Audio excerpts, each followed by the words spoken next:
Selamat siang, Bapak dan Ibu sekalian. Selamat datang di rapat koordinasi digitalisasi pelayanan publik. Smart ASN bergerak melawan pungli dari dalam. Baik, untuk isu rapat kali ini kita akan membahas mengenai pelayanan perumahan yang masih mengancam reputasi kita sebagai instansi dan juga menjadi PR di pemerintahan kita.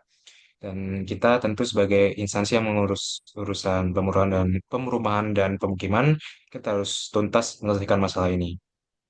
Nah, hari ini, mari kita bedah strategi pencegahan ini melalui lensa Smart ASN.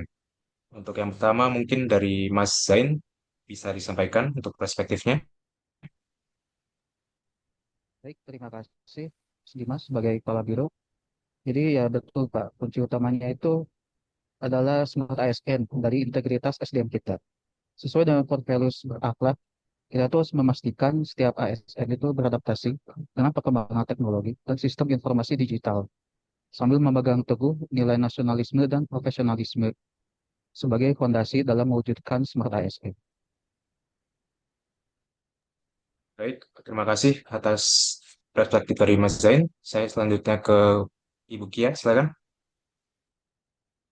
Terima kasih Mas Dimas. Kalau menurut saya, pungli itu terjadi karena adanya celah di sistem manual.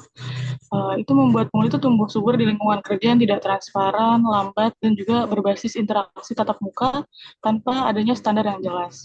Di sini solusinya yaitu percepatan digitalisasi. Jadi semua perizinan, pengaduan, dan pembiayaan harus terintegrasi dalam platform tunggal yang transparan untuk meminimalisir pertemuan fisik antara pemohon dan juga petugas.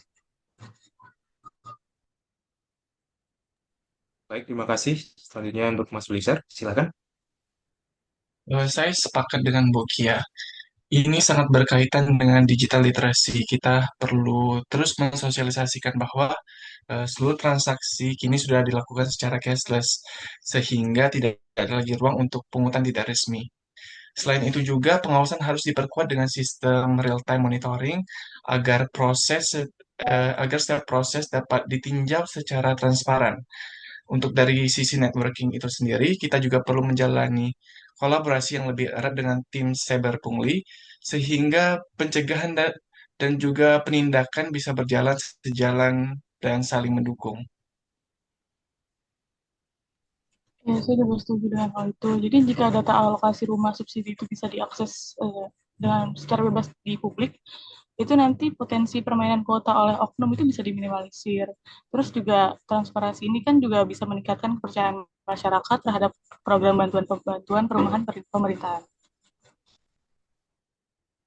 Baik, terima kasih. Saya juga setuju ya. Kalau memang digitalisasi itu sangat penting karena untuk menumbuhkan transparansi juga ya. Jadi kita juga bisa memantau secara real time dan mengurangi potensi permainan kuota ya. Jadi saya ingin dengar juga nih perspektif dari pengawas, dari Ibu Yovani, mungkin bisa disampaikan. Ya, terima kasih Pak Dimas. Saya sebagai pejabat pengawas, saya cukup sering melihat praktik pungli ini di lapangan ya, terutama saat proses survei dan juga saat proses serah terima. Nah, hal ini tuh sebenarnya jelas jurnalisme dan juga etika kerja kita. Karena itu kita perlu punya SOP yang tegas, jelas, dan juga perlu diumumkan juga di setiap lokasi proyek agar tidak ada ruang untuk penyimpangan ini. Mungkin seperti itu, Pak Dimas. Oh, baik, terima kasih atas laporannya. Mungkin dari pihak yang sering ke lapangan, dari Pak Emmanuel bisa menyampaikan, Pak. Baik Pak, terima kasih atas kesempatannya. Saya di kesempatan kali ini saya yang sebagai staf pelayanan, biasanya saya yang ada di garis terdepan ini setuju. Tekanan dari masyarakat dan pengembang itu kadang besar. Jadi kami perlu dukungan kuat untuk penguatan pelayanan kita. Pelayanan yang ramah, cepat dan informatif secara otomatis itu mengurangi alasan pemohon untuk menawarkan pelicin seperti itu, Pak. Iya, saya juga setuju itu. Sikap ramah dan terbuka harus tetap berjalan beriringan dengan ketegasan.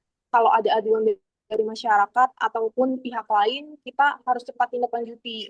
Ini jadi salah satu cara untuk membangun jaringan kerja internal yang solid supaya koordinasi berjalan lancar tanpa ada celah. Nah, saya juga setuju, izin menambahkan, kalau dari sisi kepegawaiannya, maka eh, pelatihan dan bimbingan teknis rutin itu terutama mengenai anti-corruption mindset ya, atau pola pikir anti korupsi, etika dan penggunaan sistem digital itu harus wajib kita tingkatkan. Ini tuh sebagai bentuk investasi kita pada sikap profesionalisme dan intelijensi pada sikap ASN. Karena ASN itu adalah garda terdepan pelayanan publik, terutama dalam isu ini itu adalah publik-publik yang menjadi korban pungli. Baik, terima kasih atas opini dan perspektif dari Bapak Ibu sekalian. Mungkin kalau saya rekap ya, baik kita jadi punya tiga fokus utama yang harus jadi perhatian kita semua. Yang pertama itu masalah digitalisasi ya tentunya, dan itu harus kerjasama dengan pihak Pusdatin Kementerian. Kemudian juga peningkatan integritas yang mana menjadi PR dan tanggung jawab kita semua, dan juga penguatan pelayanan. Nah, mungkin dari Mas Yudhisar sebagai analis, apa sih langkah yang dapat kita lakukan untuk mempercepat semua ini bisa kita capai? Mungkin untuk quick, quick win yang utama untuk kita dapat mengembangkan chatbot pengaduan terintegritas melalui website dan juga aplikasi.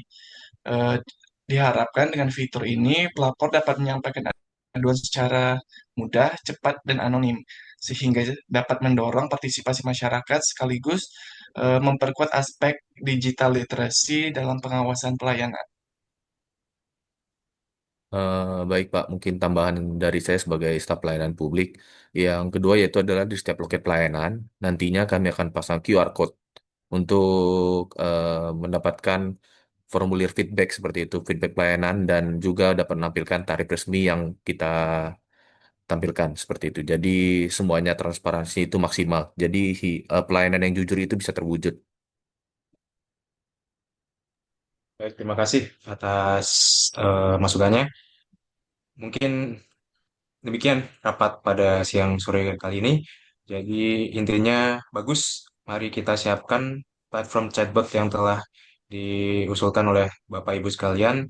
Kita punya platform Benar PKP, mungkin kita bisa integrasikan juga dengan chatbot dan nanti kita bisa minta bantuan dari pihak Pusdatin dan juga dari bagian kepegawaian. Tentunya kita harapkan segera dan terus mengadakan bimbingan dan atau istilahnya refreshment, pelatihan etika dan penggunaan sistem baru. Dan mari kita sebagai ASN kita tunjukkan bahwa ASN kementerian kita, Kementerian PKP adalah smart ASN yang anti pungli.